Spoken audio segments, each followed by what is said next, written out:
For hundreds of thousands of years, the absolute boundary of human communication was defined by the physical limits of the human lung and the acoustic properties of Earth's atmosphere. If you wished to share an idea, express love, sound an alarm, or issue a command, your audience had to stand within earshot of your vocal cords.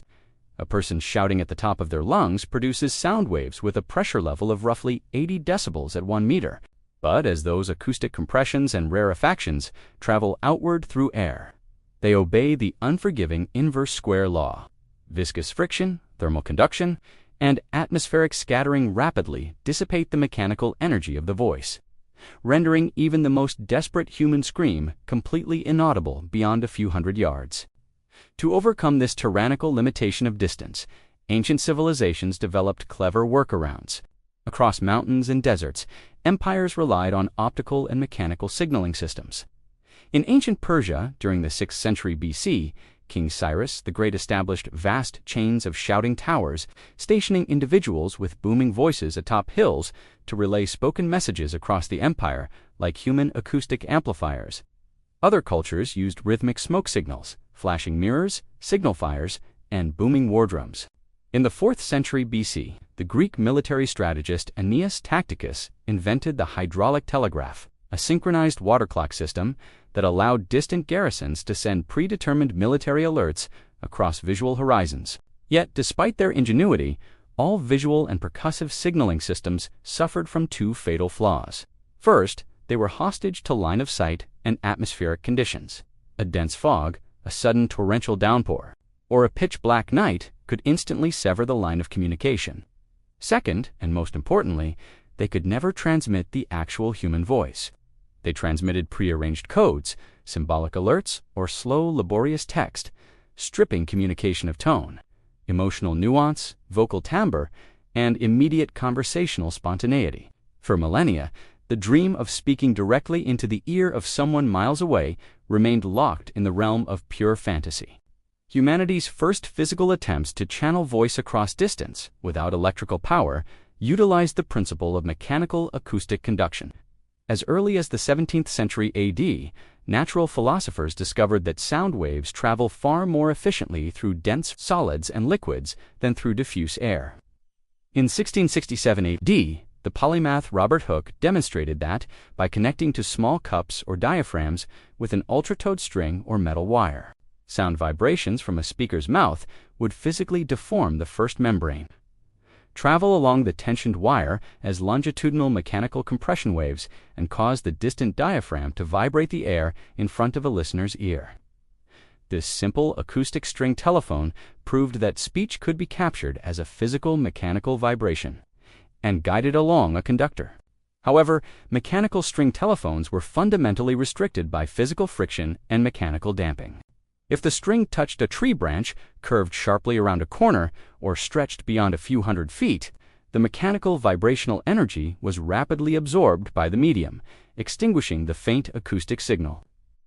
To carry the nuance of human speech across miles, across mountain ranges, and eventually across entire oceans, humanity did not need a physical string carrying mechanical vibrations. Humanity needed to master the fundamental forces of nature, electricity and magnetism. The foundation for electrical communication was laid during an extraordinary golden age of scientific discovery at the turn of the 19th century AD, in 1800 AD. The Italian physicist Alessandro Volta invented the voltaic pile, the world's first chemical battery, providing science with a continuous, reliable source of direct electrical current. 2 decades later, in 1820 AD, the Danish scientist Hans Christian Ørsted noticed that an electric current flowing through a wire caused a nearby magnetic compass needle to twitch, revealing the profound hidden link between electricity and magnetism. Shortly thereafter, Michael Faraday in Britain and Joseph Henry in the United States demonstrated electromagnetic induction, proving that moving a magnet near a coil of wire creates an electric current, and conversely, running an electric current through a coil turns an iron core into a powerful electromagnet. It did not take long for brilliant inventors to realize that electricity travels through copper wire at nearly the speed of light, making it the ultimate vehicle for instantaneous long-distance communication. In the 1830s and 1840s AD, Samuel Morse, Leonard Gale, and Alfred Vail transformed the world by developing the commercial electric telegraph. When Morse sent the historic message, "What hath God wrought?" along a wire from Washington to Baltimore in 1840 for AD, human civilization entered the instantaneous telecommunication age.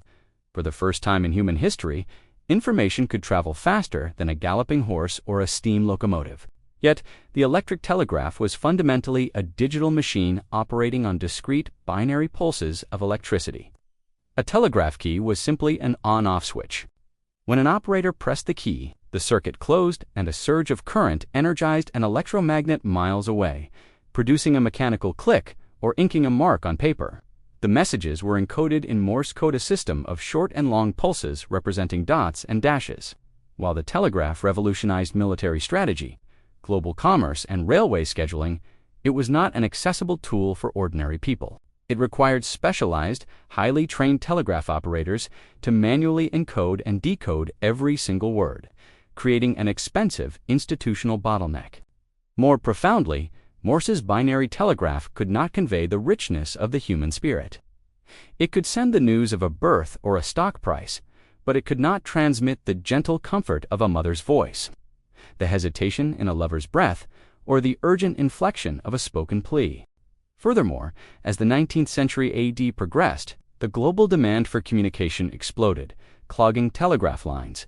Stringing hundreds of miles of heavy iron and copper wire across continents was wildly expensive, and each physical wire could only carry a single Morse message at any given moment. This economic bottleneck sparked an intense, high-stakes technological race among 19th century inventors. The race to invent the harmonic telegraph, a system that could transmit multiple Morse messages simultaneously over a single wire by using different acoustic frequencies. It was during this furious race to solve the telegraph's capacity crisis that the dream of transmitting the human voice was unexpectedly reborn. But before voice could be transmitted electrically, scientists had to conquer a massive theoretical problem. Many inventors mistakenly assumed that transmitting speech would work just like the telegraph by rapidly opening and closing an electrical circuit. They believed that if you placed a flexible membrane in front of the mouth and let it tap against an electrical contact, the intermittent electrical pulses would recreate the sound at the other end. This fundamental misunderstanding of acoustics plagued several tragic, forgotten pioneers of telephony. In 1854 AD, a visionary French telegraph engineer named Charles Bourseul published an extraordinarily prophetic article in a Paris magazine. Bourseul wrote that if one were to speak against a membrane so sensitive that it vibrated to every nuance of the voice, and if this membrane made and broke an electrical circuit connected to an electromagnet at a distance, the distant electromagnet would cause a second membrane to reproduce the original vibrations. Bourseul had described the theoretical blueprint of an electric telephone, but he never successfully constructed a working device to prove his concept. In Germany, during the 1860s AD, a brilliant but impoverished schoolteacher named Johann Philipp Reis took Bourseul's concept and built a physical apparatus known as the Reis telephone in 1861. Reis used a carved wooden ear, a membrane made from sausage skin, and a tiny strip of platinum that acted as an electrical switch. When a person sang or played a musical instrument into the transmitter, the membrane vibrated, causing the platinum contact to make and break the electrical current. At the receiving end, the pulsing current flowed through a coil wrapped around a steel knitting needle mounted on a violin soundboard, which vibrated via magnetism. The Reis telephone could successfully transmit musical melodies and sustained pitches, but it completely failed to transmit intelligible, articulate human speech.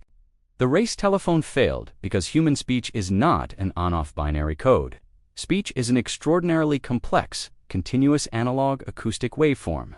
When you speak, your vocal cords modulate the airflow from your lungs, creating complex pressure variations composed of fundamental frequencies, overtones, subtle harmonics, and delicate consonant fricatives that smoothly rise, fall, blend, and shift in continuous gradients. If you use a McCann brake switch to transmit voice, the circuit is either fully open or fully closed.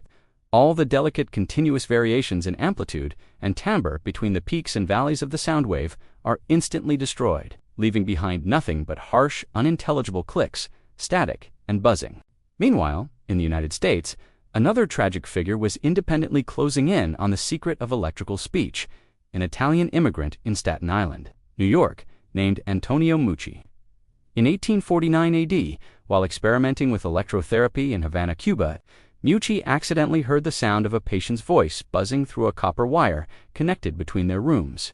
Fascinated, Meucci moved to New York and spent the 1850s and 1860s AD developing an electromagnetic acoustic transmitter he called the telettrofono, connecting his laboratory in the basement to his second-floor bedroom to communicate with his severely arthritic wife. Meucci understood the potential of his invention, but he was struck by catastrophic personal misfortune. In 1871 AD, he was badly burned in a boiler explosion aboard a Staten Island ferry. Impoverished, unable to speak fluent English, and struggling to buy food, Meucci could not afford the $250 fee required to file a full patent for his telettrofono. Instead, he paid $20 to file a temporary legal notice, known as a patent caveat. In December 1870, when the caveat expired in 1874, AD Meucci was too poor to pay the $10 renewal fee. His records were lost or neglected by the local telegraph companies he approached, leaving his claim to the invention in a state of tragic obscurity for decades. The stage was set for a revolutionary breakthrough, but it required someone who possessed a deep, intuitive mastery of both acoustic physics and vocal mechanics. That person was Alexander Graham Bell. Born in Edinburgh, Scotland, in 1847 AD, Bell was immersed in the science of sound from the moment he drew his first breath. His grandfather was a renowned actor and speech teacher. His father, Alexander Melville Bell, was an internationally famous phonetician who invented visible speech, a universal phonetic alphabet designed to help deaf individuals learn to speak, and his mother, Eliza Gray Simmons, was profoundly deaf, as was his future wife, Mabel Hubbard. Bell grew up communicating with his mother, using a manual finger alphabet and speaking directly into her forehead so she could feel the acoustic resonance of his skull. In 1871, A.D. Bell moved to Boston, Massachusetts, where he opened a school for teachers of the deaf and became a professor of vocal physiology at Boston University.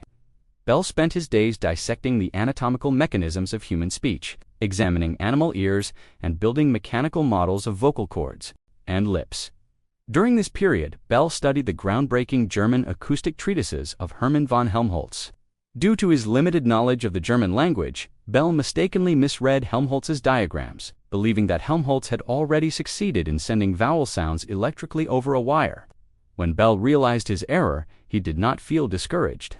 Instead, he concluded that if modern science had not yet achieved electrical speech, it was his personal destiny to do so. Funded by two wealthy patrons whose deaf children he had tutored, Thomas Sanders and Gardner Green, Hubbard Bell initially set out to build a harmonic telegraph that could send multiple acoustic messages over a single wire using vibrating steel reeds tuned to specific musical pitches to assist him in fabricating the delicate electrical components and mechanisms.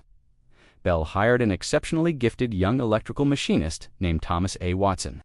The two men set up a cramped, cluttered workshop in the attic of a building at 109 Court Street in Boston, spending grueling 8-hour days soldering wires, winding electromagnets, and tuning steel reeds. It was during these harmonic telegraph experiments in 1874 AD that Bell experienced the profound theoretical epiphany that would unlock the telephone. Bell realized that the fundamental flaw of every previous inventor, from Bourseul to Reis, was the attempt to make and break the current.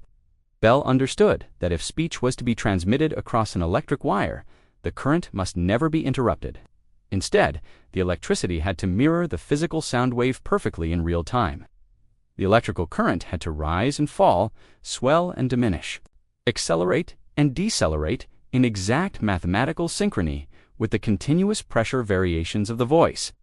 Bell called this revolutionary physical concept the undulating current.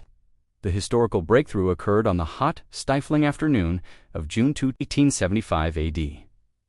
Bell and Watson were working in their Boston workshop, attempting to tune the steel reeds of their harmonic telegraph.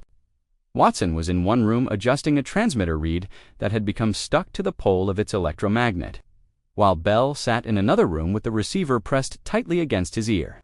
To unstick the reed, Watson plucked it with his finger, releasing it with a sharp, metallic snap. At that exact microsecond, an extraordinary chain of physics occurred.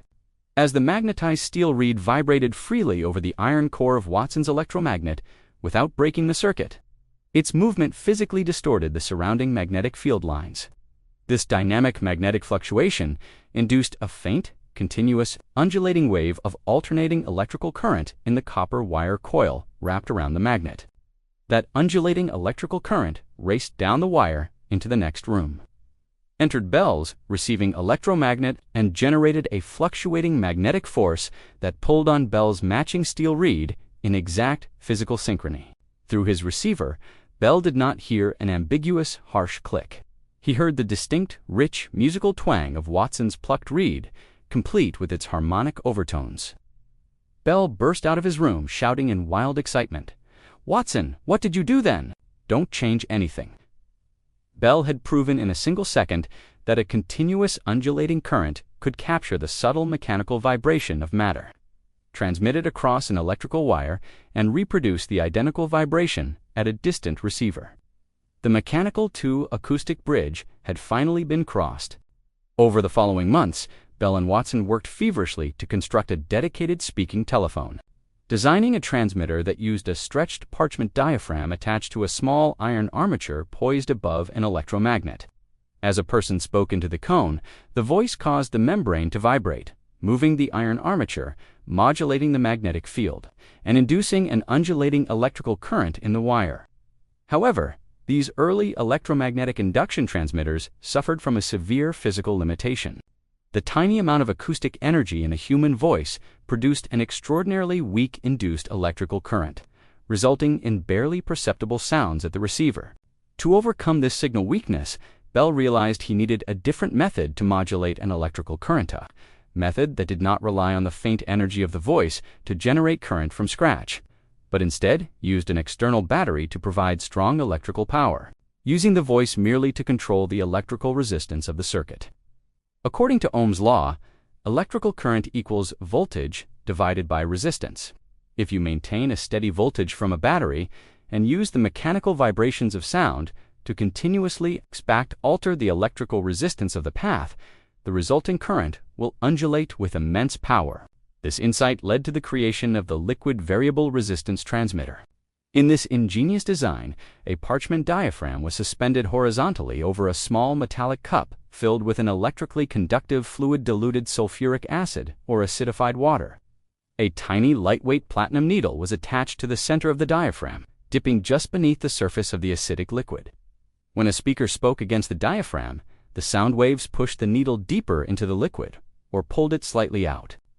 As the depth of the immersed needle shifted, the electrical resistance between the needle and the cup fluctuated in continuous microscopic increments, modulating the heavy current from the battery into a powerful undulating electrical wave. In early 1876 AD, Bell drafted his patent application, describing both the electromagnetic induction method and the variable resistance method for transmitting vocal sounds telegraphically. What followed was one of the most dramatic, controversial, and legendary days in the history of global technology. February 14, 1876 AD. On that single morning, two completely independent inventors filed documents at the United States Patent Office in Washington, D.C., claiming the invention of the electric telephone. At roughly 9 in the morning, Alexander Graham, Bell's lawyer, filed a formal application for a full utility patent entitled Improvement in Telegraphy. Just a few hours later that same morning, a brilliant Chicago inventor and electrical engineer named Elisha Gray, who had co-founded the Western Electric Manufacturing Company, had his attorney file a patent caveat for a liquid transmitter designed to transmit vocal sounds telegraphically, because Bell's lawyers had submitted a full patent application rather than a caveat. And because his application had been logged in the official records earlier in the day, the Patent Office processed Bell's filing first. On March 7, 1876 AD, the United States Patent Office officially granted Alexander Graham Bell United States Patent number 174,460 FIVA document that would soon become recognized as the single most valuable patent in human history.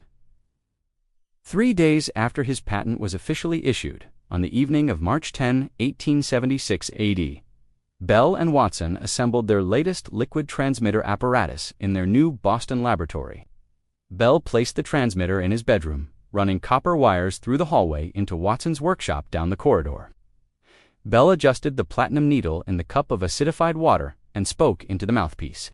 In the adjacent room, Watson pressed the brass-mounted electromagnetic receiver to his ear. Through the receiver, clear and unmistakable, came the first articulate spoken sentence ever transmitted through an electrical wire. "Mr. Watson, come here. I want to see you." Watson dropped the receiver, rushed down the hall, and burst into Bell's room, shouting, "Mr. Bell, I heard you." I could hear the words distinctly. The age of electrical telephony was officially born. Yet, possessing a working laboratory prototype and an issued patent was only the first step in a massive global transformation. The early telephone was still an unrefined, fragile, and deeply limited machine. The public and the commercial establishment were overwhelmingly skeptical, viewing the telephone as an amusing parlor trick or an impractical scientific curiosity rather than a transformative technology. In June 1876 AD, Bell traveled to Philadelphia to demonstrate his invention at the Centennial International Exposition, the first official World's Fair held in the United States. In a stiflingly hot exhibition hall, Bell demonstrated his electromagnetic telephone before a distinguished panel of international judges, including the Emperor Dom Pedro II of Brazil and the world-renowned British physicist Sir William Thomson, who would later become Lord Kelvin.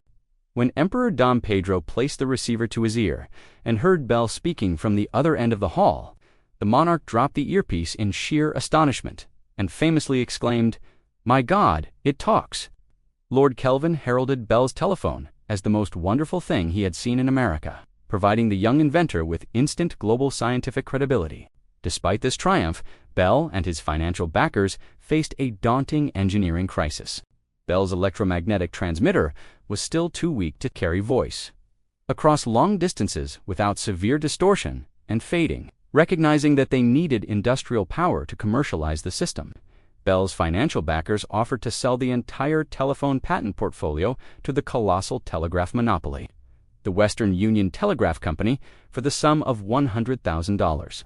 In one of the most legendary business blunders of all time, Western Union's president, William Orton, arrogantly rejected the offer, dismissing the telephone as an insignificant electrical toy with no commercial value. When Western Union realized its colossal mistake a year later, as the demand for telephone service exploded, the corporate giant decided to launch an all-out war against Bell. Western Union hired the greatest electrical inventor in the world, Thomas Alva Edison, along with Elisha Gray and Amos Dolbear, to invent a competing telephone system that could circumvent Bell's patents. Edison examined Bell's weak electromagnetic transmitter and immediately identified its core vulnerability. Edison knew that to achieve loud, crystal-clear voice transmission over long commercial distances, the system required a vastly superior variable resistance transmitter. In 1877 AD, Edison developed the carbon button transmitter. Instead of using a dangerous and messy cup of liquid acid, Edison utilized a small disk of compressed lampblack pure carbon soot collected from kerosene lanterns. Carbon possesses a remarkable physical property known as piezoresistance. When mechanical pressure is applied to carbon particles, the microscopic contact area between the granules increases, causing the electrical resistance across the carbon to drop dramatically. When a person spoke against Edison's metal diaphragm, it squeezed the carbon button, continuously modulating a heavy direct current from a battery with extraordinary acoustic sensitivity and power. Around the same time, in 1878 AD, British-American scientist David Edward Hughes discovered that loose physical contacts between carbon rods produced an immense modulation of electrical current in response to the slightest acoustic sound wave. Hughes coined the term microphone to describe this acoustic-to-electrical transducer, demonstrating that his device was so sensitive it could amplify the sound of a housefly walking across a wooden board. Shortly thereafter, Emile Berliner in the United States and the French inventor Clement Ader refined the design, leading to the development of the granular carbon microphone. Small capsule packed with thousands of tiny anthracite coal granules, the resulting hybrid instrument was a masterpiece of electroacoustic engineering. It combined Edison's high-output carbon granule transmitter with Bell's sensitive electromagnetic iron diaphragm receiver. This elegant combination proved so robust, inexpensive, reliable, and acoustically faithful that it served as the universal, unchanging architecture of every landline telephone on Earth for more than a century. As the physical telephone instrument was perfected, a completely new and monumental engineering challenge emerged: the challenge of network topology. In the earliest days of telephony, telephones were installed as private point-to-point connections. If a doctor wanted to talk to a pharmacy, a dedicated iron wire had to be strung directly between their two buildings. If a merchant wanted to speak to 10 different suppliers, 10 separate physical wires had to be attached to the merchant's roof. The mathematics of point-to-point networks quickly revealed a catastrophic scaling problem known as Metcalfe's law. If a city had only 2 telephones, it required 1 wire. If it had 4 telephones, it required 6 wires. But if a city had 1,000 telephones, connecting every user to every other user would require nearly 500,000 individual physical wire connections, a physical impossibility that would blot out the sun beneath a dense canopy of black cables. The solution was the invention of the central telephone exchange and the switchboard.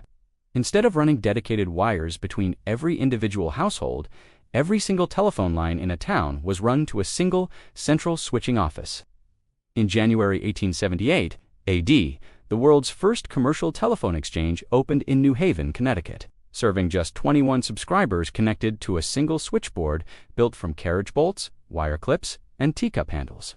Inside the telephone exchange, human operators, almost universally young women known as the Hello Girls, sat before towering vertical wooden switchboards containing thousands of brass jacks. When a customer picked up their telephone and turned a hand crank, an electrical signal dropped a mechanical shutter on the switchboard, alerting the operator. The operator plugged her headset into the caller's jack, asked the iconic question, "Number please," and physically pushed a heavy patch cable into the destination subscriber's jack to complete the electrical circuit.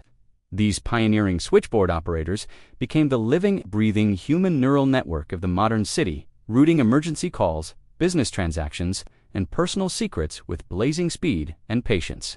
However, human switchboards introduced privacy concerns and mechanical bottlenecks as cities grew into sprawling metropolises.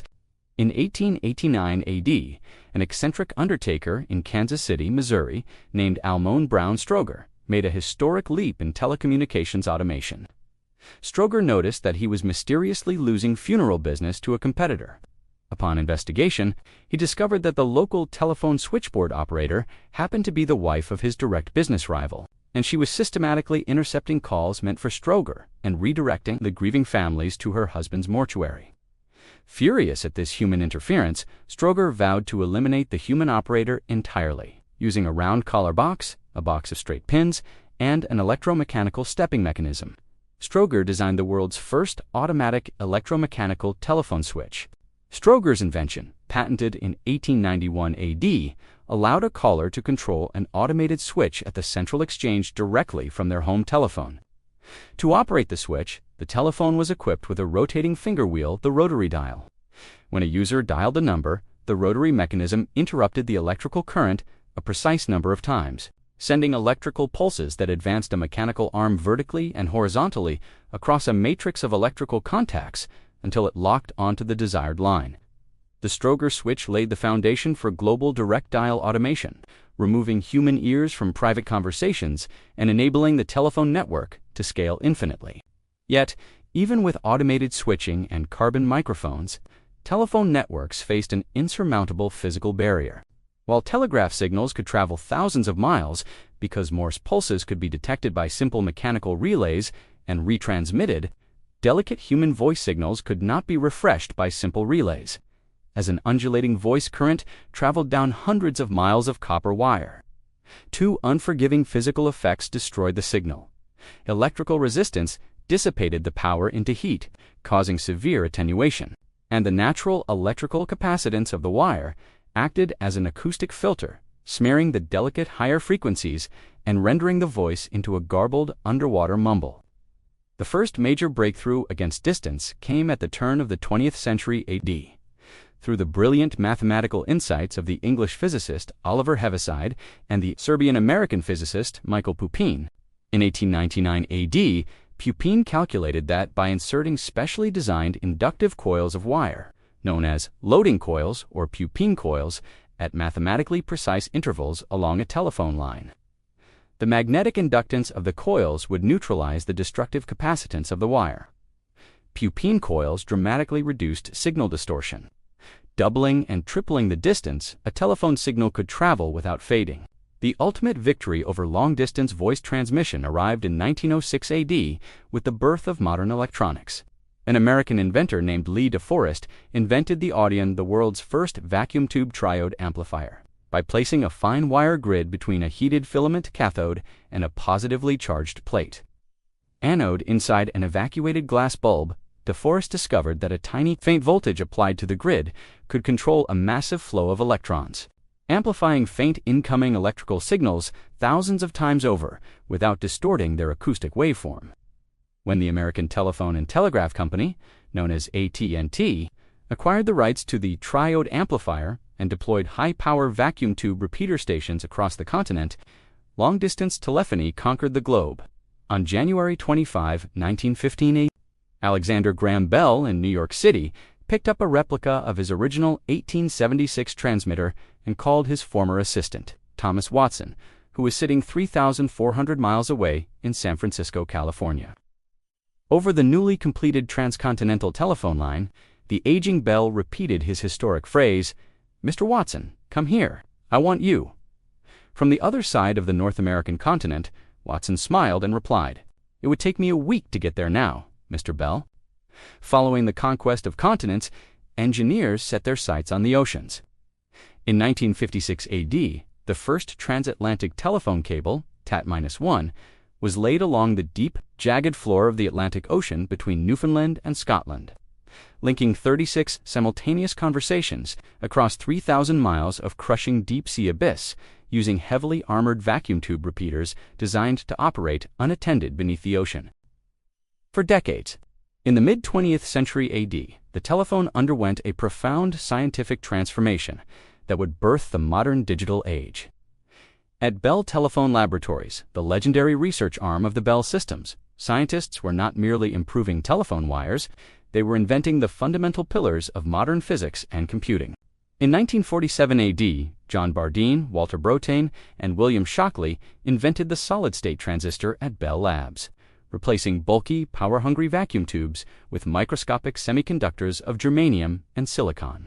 A year later, in 1948 AD, a mathematician at Bell Labs named Claude Shannon published A Mathematical Theory of Communication, single-handedly founding the field of information theory. Shannon proved that any stream of information, including the human voice, could be sampled, quantified, and transmitted as pure binary digits, ones and zeros. Using pulse code modulation, analog voice waves were no longer sent as fragile, continuous voltages that degraded over distance. Instead, the acoustic wave was measured 8,000 times a second, converted into binary numbers, and transmitted as resilient digital data that could be cloned, and routed across the world with zero loss of fidelity. In 1973 AD, the final physical tether of the telephone was severed. A brilliant engineer at Motorola named Martin Cooper led a team that built the Dynatac, the world's first handheld mobile cellular telephone. On April 3, 1973 AD, standing on a sidewalk in Midtown Manhattan, Cooper made the first public cellular telephone call to his chief rival, Joel Engel, the head of cellular research at Bell Labs, famously announcing that he was speaking from a real, handheld, portable telephone. Cooper's cellular architecture divided geographic areas into a honeycomb grid of low-power radio cells, dynamically handing off frequencies from tower to tower as a user moved through a city. Over the subsequent decades, the telephone continued its breathtaking evolutionary ascent. Bulky copper cables were replaced by ultra-pure hair-thin strands of glass fiber optics, carrying trillions of digitized voice conversations across the planet on microscopic pulses of laser light traveling through total internal reflection. In the 1990s and 2000s AD, the convergence of cellular radio, microprocessors, high-density lithium-ion batteries, and the global internet transformed the telephone from a stationary, acoustic appliance into the smartphone, a pocket-sized supercomputer connected to a planetary wave web of orbiting satellites, and fiber optic networks. When you hold a modern smartphone against your ear, or tap a screen to speak to someone on the other side of the planet, you are holding the culmination of 2 centuries of relentless human curiosity, physical mastery, and engineering triumph. You are tapping into a global nervous system built on the discoveries of Volta, Faraday, Bell, Edison, Stroger, Pupin, and Shannon. The invention of the telephone did far more than eliminate physical distance. It transformed human consciousness.